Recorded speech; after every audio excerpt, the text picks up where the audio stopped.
Unconsciousness, बेहोशी।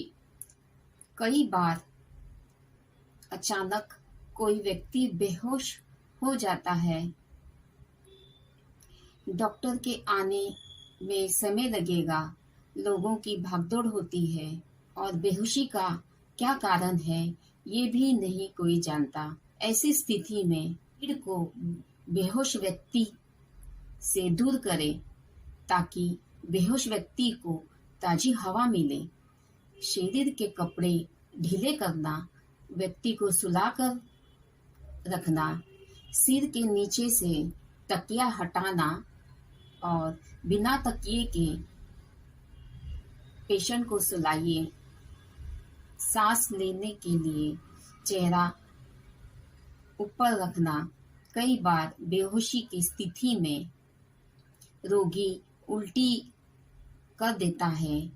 ऐसी स्थिति में रोगी का चेहरा एक तरफ कर लें ताकि वो उल्टी कर सके। ताजे पानी को चेहरे पर लगाए। ये चीजें प्राथमिक उपचार है। नमस्ते, मैं डॉक्टर प्रगति उपड़ेकर।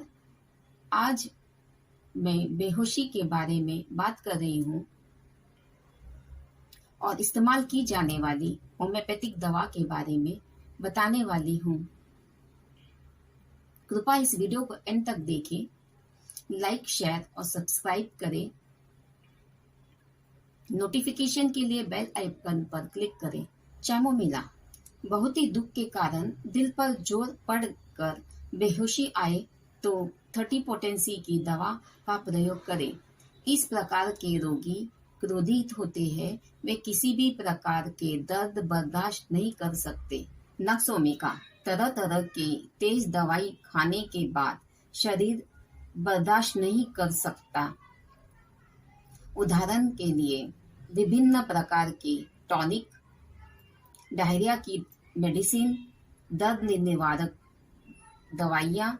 ऐसी दवाई के कारण से मानसिक स्थिति नाजुक हो जाती है, मन बेचैन होता है, डर लगता है, खुदकुशी करने की इच्छा होती है, पर मरने के डर से रोगी डरने लगता है।